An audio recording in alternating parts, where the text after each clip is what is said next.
Hi, my name is Denise Santos, and for my final speech, I'll be talking to you about gene editing. So imagine a life where there's little to no suffering. Cancer is basically non-existent, and there's finally a cure for HIV and several other illnesses. This is exactly what gene editing is capable of doing. This is why the U.S. should be in favor of gene editing. First, I will talk about how beneficial gene editing is on our population and the positive effects that it can have.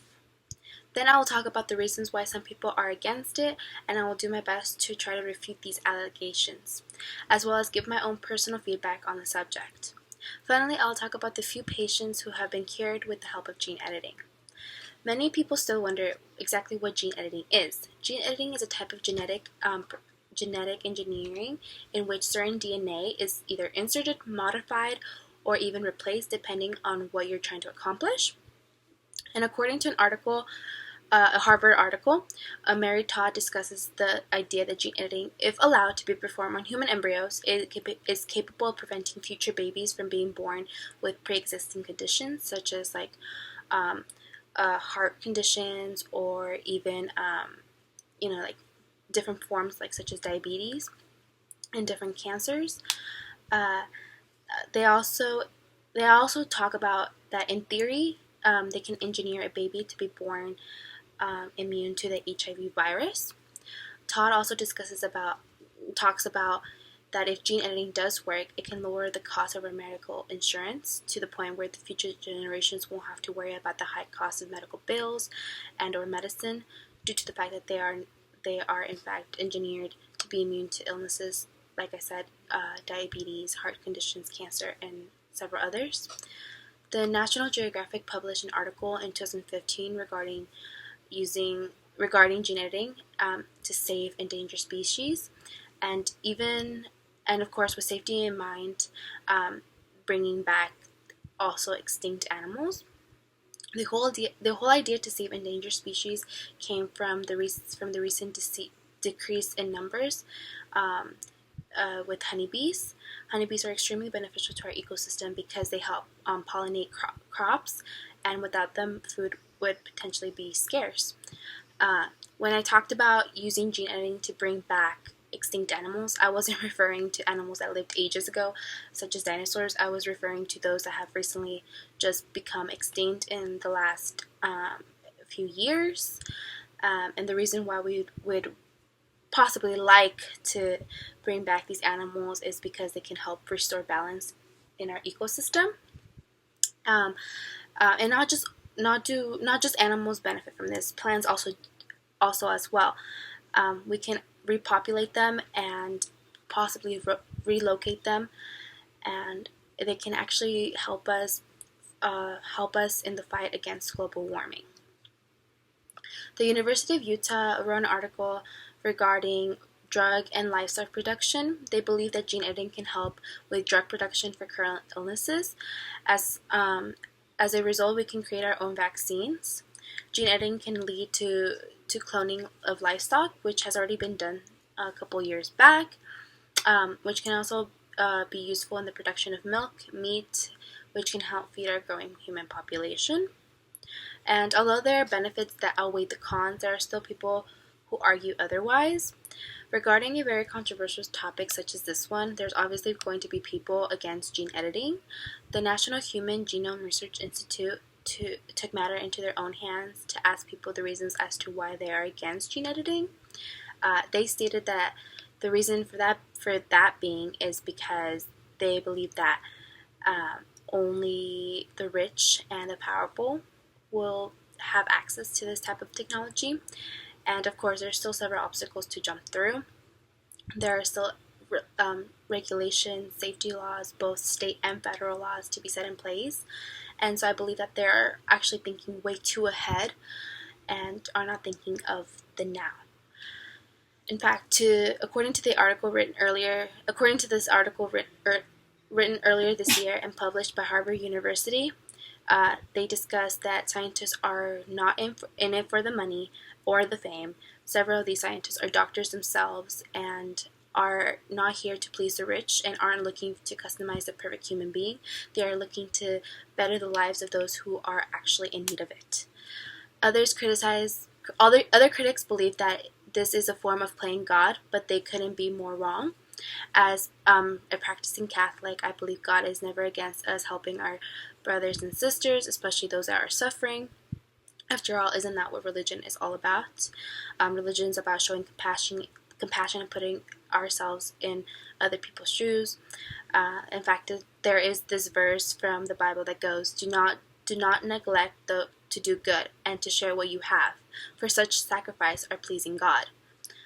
Aside from all the critiques and concerns, there have been a few success stories.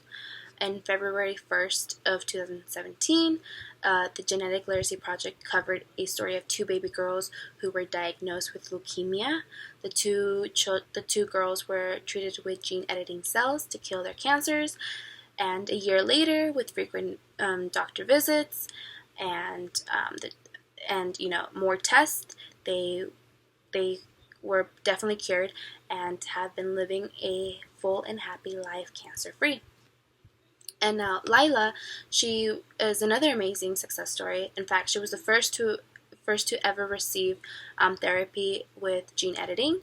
At a young age, she was diagnosed with cancer, and at 11 months old, she began her treatment. She's now a happy child. Whole team to make this possible, and obviously there were regulations set in place. And the biggest thing is that these children were actually already born, and when they were given treatment. However, a Chinese scientist by the name of He Jiankui shocked the world when he revealed that he gave birth to the world's first genetically edited babies, and so he actually edited these babies when they were in their embryonic stage, which that is where all the controversy is basically held in. And here's a little clip about how this came to be, and this is also showing himself defending against those who shame him for doing what he did. A Chinese researcher claims to have helped make the world's first gene-edited babies, twin girls whose DNA he says he altered, with a powerful new tool that lets scientists edit the genetic code. I feel a strong responsibility that it's not just to make it first, but also make it as example. Scientist He Jiankui says he edited the baby's genes to try to give them a trait few people naturally have, to help them resist HIV infection.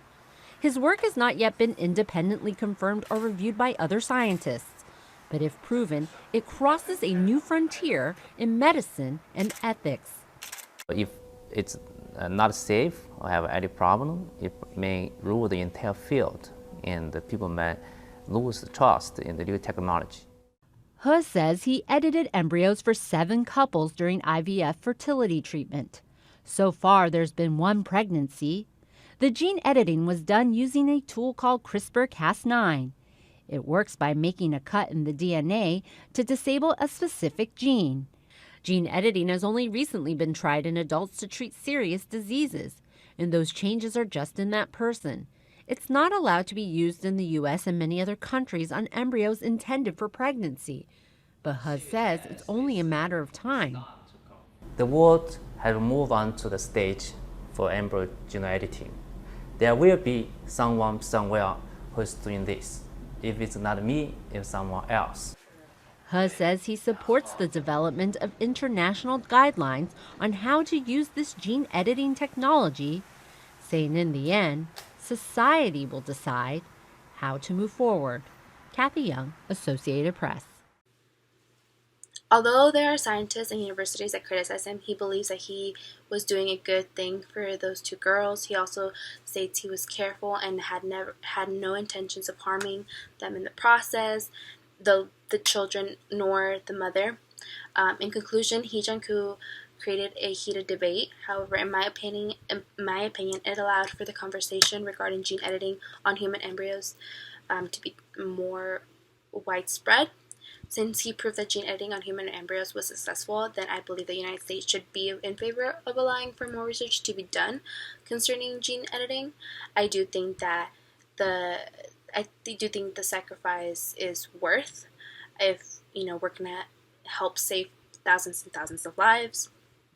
We already know that gene editing can be beneficial to us by providing a cure to cancer, HIV, and several others. We know that the reason why those that are against gene editing is because they believe they believe the rich and the powerful will be the ones who have a say in how the technology is used, and that it could also be a form of playing God.